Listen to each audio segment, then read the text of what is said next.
Hi friends! Today we're going to talk about drawing faces and facial proportions. So the first thing that's important to do is to get a really good head going. And one really easy way to do that using really basic shapes is to start off with a circle.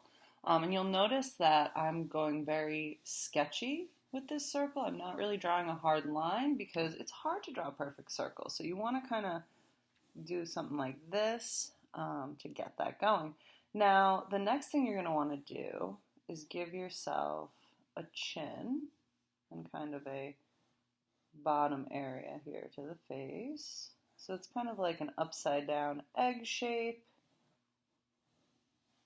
a little less pointy on the chin, and there we go. Then from here, what you would do is you would erase all those extra lines that you drew. And then we're going to talk about where all the facial features belong. So the first thing that is really important is getting your eyes in the right place. And a lot of people think that the eyes go on the top of the head, and that's really not true. So the first thing you want to do is generally proportion off where you think halfway between your head is. So you want to have these areas equal on either side. Then from here, what you're going to do is you're going to space out space to fit 5 eyeballs. So you're going to kind of just draw some little dashes until you have pretty even spaces for 5 eyeballs. Then the next thing you're going to do from there is where you're going to actually draw your eyes is going to not be in this middle one, but in the 2 on the sides. And then eyes are kind of an almond shape, but a really easy way to get a good eye shape is to start off with a circle in the middle of those 2 dashes that you just drew, and then connect those lines on the top and connect those lines on the bottom. Okay. So now we're going to go back and we're going to add details to our eyes in a little while, but we really just want to start by placing all the features where they belong, and we'll worry about details later. So next thing we want to do is place our nose. So your nose is now going to be another halfway between the eyes and the chin, which is down here. So we want to find another kind of halfway spot. And now if you notice with the eyes, I kind of drew them middle of that middle line. With the nose, we want it to sit right on top of this halfway line. Now, a big mistake that people make when drawing a nose is they draw the sides of the nose, and those don't normally get drawn. Those end up being seen with shading later on. So the only part of the nose you really want to draw is the bottom part of the nose. Now, there's a good trick that you can use for drawing a nose. You start off with one circle kind of lower, and then you do 2 circles above like that. Some people refer to that as the Princess Leia technique, so that's a cool one to remember. And then from there, you connect all those lines, and then that gives you kind of where your nostrils would go. Now, the width of your nose should be the width of that 3rd eyeball that you didn't draw. So that's a good measuring tool to know how wide your nose should be. And again, we're going to add more details to this later on. Next thing we want to talk about is where your mouth goes. So you want to go into the middle of the eyes and go down. And that is how wide your mouth should be. Now, if you decide later on that your chin might be too small or whatever, you can fix that. But for now, the width of your mouth should be the width of the middles of your eyes. Now, tricks for drawing a mouth. So obviously we know the mouth goes right under the nose, and there is a little bit of space that you want to leave there. That's where that little indent is. So to get ready to draw your lips, what you can do is on either side of that is draw 2 circles like that. And then going from this corner, you go up, you connect, you go down, and that is just kind of a good helping tool to get that top lip going. Then for your bottom lip, next thing you want to do is kind of use this line that you drew to help you're kind of going around those same circles again to give that feeling of that middle of the mouth line. And then the bottom lip is usually a little bit wider than the top lip. And then this is going to look just very, very simple for now. And then when you add shading, that's when the face really starts to come to life. So I'm going to kind of fix my chin up here and go to the bottom.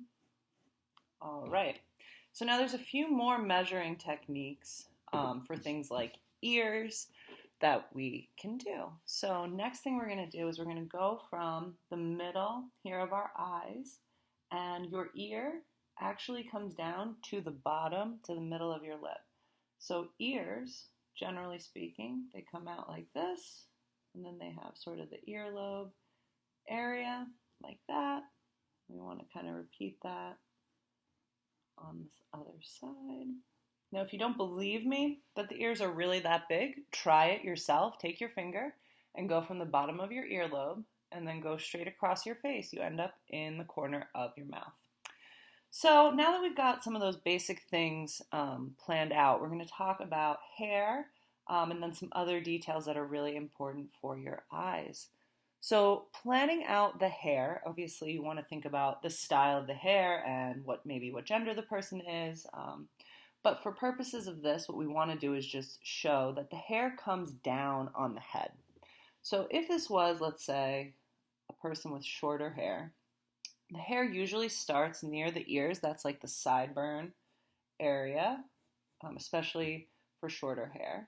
And then you want to kind of come up, come back down, and something like that. So it's important to know that the hair is what fills up the rest of the head from the top of the head to a little bit before the eyes. And then we still have to do our eyebrows and our eyelids, but it's really important that you know that the hair comes down on the head. That's why your eyes are actually located in the middle. So now we're going to zoom in a little bit and just focus on some eye details. Okay. So for the eyes, you'll notice right now they look kind of surprised. So one way to fix that and to kind of make them look a little more realistic is to add eyelids. So eyelids come across like that. And then we're going to talk a little bit about shading just because we're going to shade in the eyeball. And so next thing we want to do is define the pupil from the iris. So the pupil is the black part of your eye, and the iris is the colored part of the eye. Usually inside the pupil, there's a highlight, so I'm going to block that out right now. And then if you want to get some more realistic details on your eye, there's usually the little corner right there, the tear duct area, I believe. And then you do even have a bottom eyelid. It's just a little bit skinnier, obviously, than the top one. And then again, this will start to look realistic once I start to add the shading and blend it and all that stuff. And we're going to talk about shading in a different video, but just for now, for the eyes, it's kind of really important that you get some shading going so it starts to look real. So now we want to talk about eyebrows and eyelashes. So eyebrows are a little bit above, and I usually draw them as little strands just because they are hair, right? So it helps make them look a little more realistic.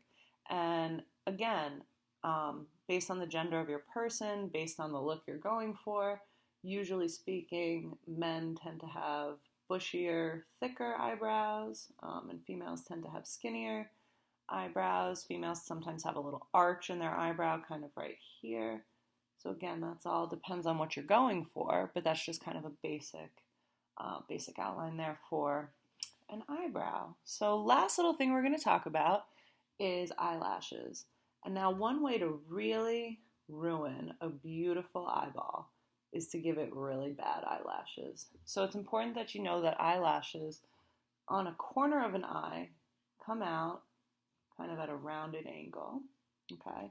And then for the bottom, they also come out kind of at a rounded angle.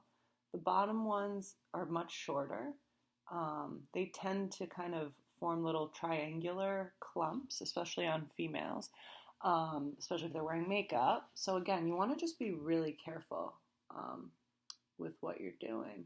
And then another trick I learned, thanks to a lovely student of mine, is that if you draw kind of like a little half circle line on the top of the eye and then go from there, it will help make your eyelashes look more realistic and kind of go with that right flow there. So, there we go.